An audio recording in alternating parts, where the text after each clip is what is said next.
Hi Aries, this is Jav. Welcome po sa ating channel.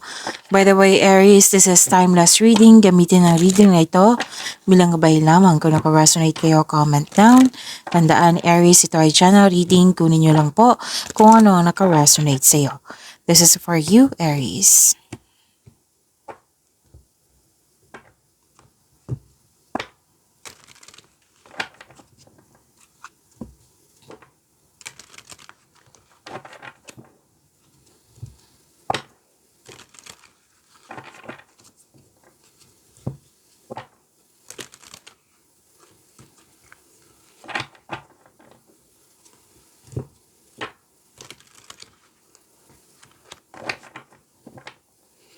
Para po ito sa iyo Aries.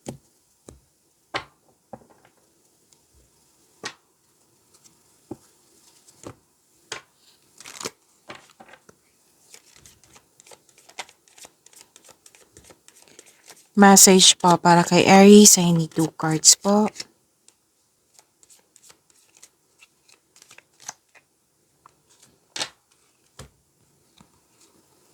Okay. Sabi po ni Archangel Uriel, trust your inner knowledge and act upon it without delay. You know what to do. Okay.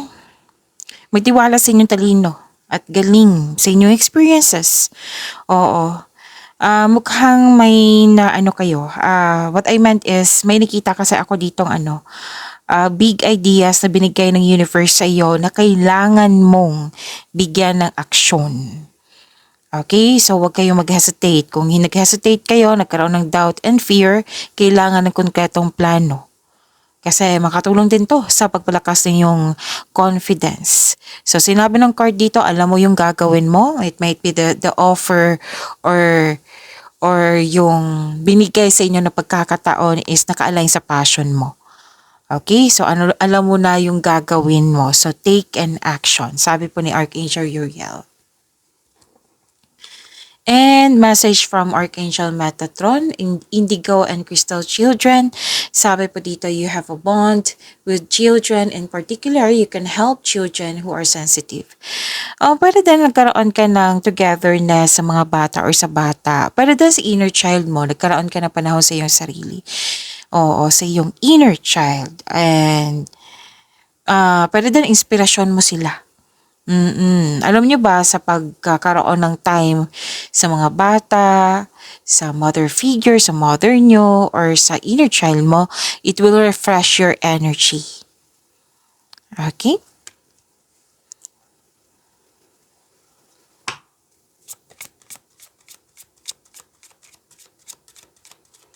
Maraming salamat po sa inyong patuloy na suporta sa mga nag-donate, sa mga hindi nag-skip ng ads. Maraming salamat po. Sa mga hindi pa nag-subscribe, subscribe na po kayo at click bell notification para malaman nyo na may bago tayong video. Para sa mga gusto mag-reading, comment po kayo ng personal reading.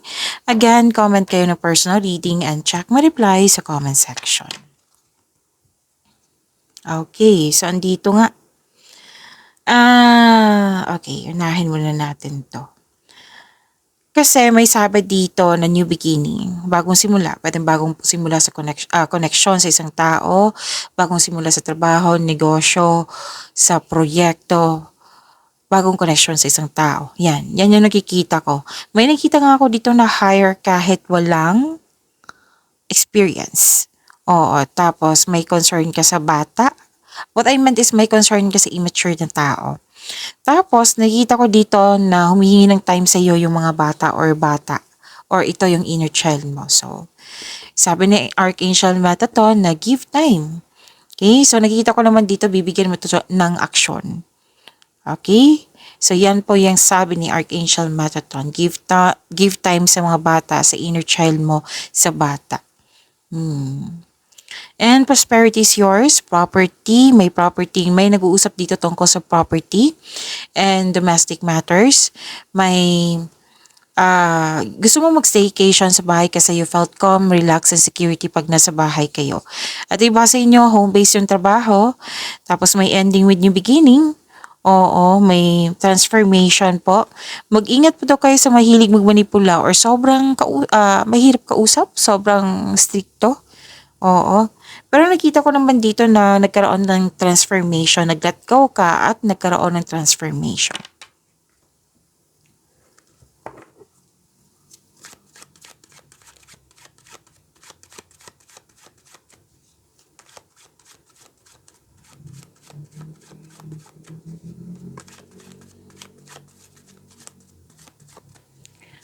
Energy po ni Aries.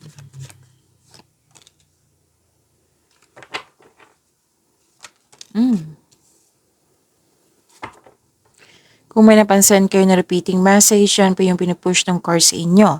Like for example, nanood kayo sa inyong monthly Gabay Tarot reading, weekly Gabay Tarot reading, first half of the month of October, at dito 10, at may napansin kayo na repeating message. Yan po yung pinupush ng cards sa inyo na kailangan yung bigyan ng atensyon, solusyon at aksyon kung maaari po. So na yung energy ni Aries.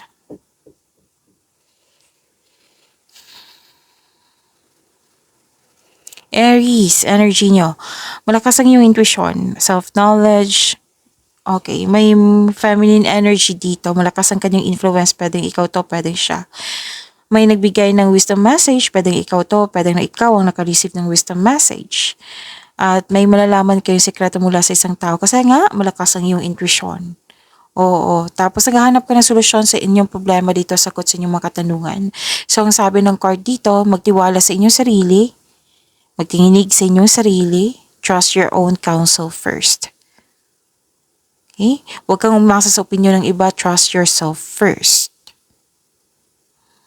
Okay? Kaya nga sinabi ni Archangel Uriel dito trust your inner knowledge. Magtiwala talaga sa inyong sarili. Okay? So, nag-clarify siya.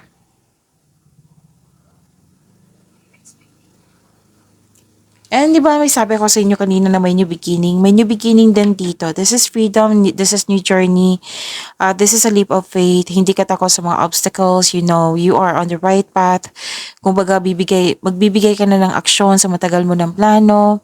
Huwag niyo daw kalimutan na magkaroon ng konkretong plano at makinig din sa inyong intuition.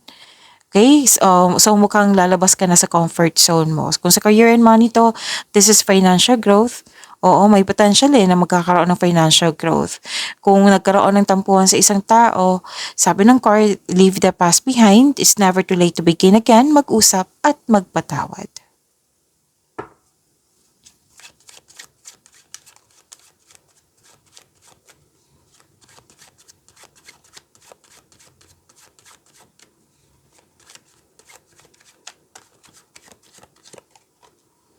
This is about your career and money.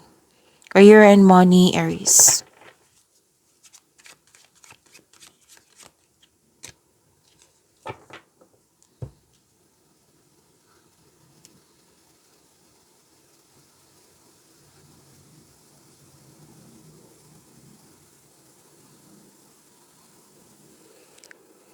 Okay.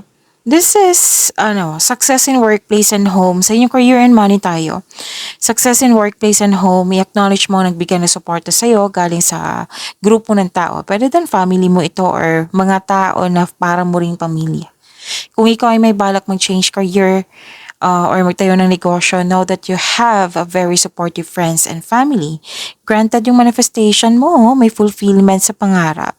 This card focuses on achievement of a level of love, success na nagbibigay sa iyo ng katahimikan, satisfaction at pasasalamat. So, ang ganda. Claim niyo po.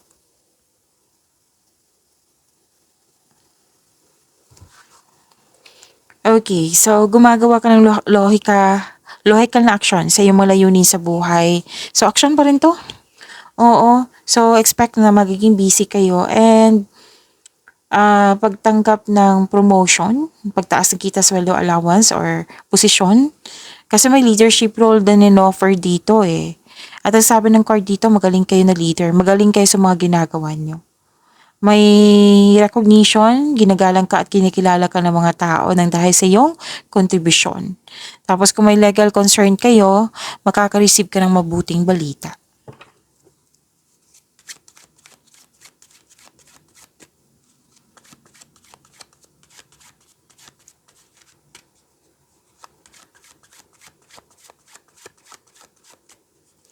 Love life, self-love, partnership, and romance ni Aries.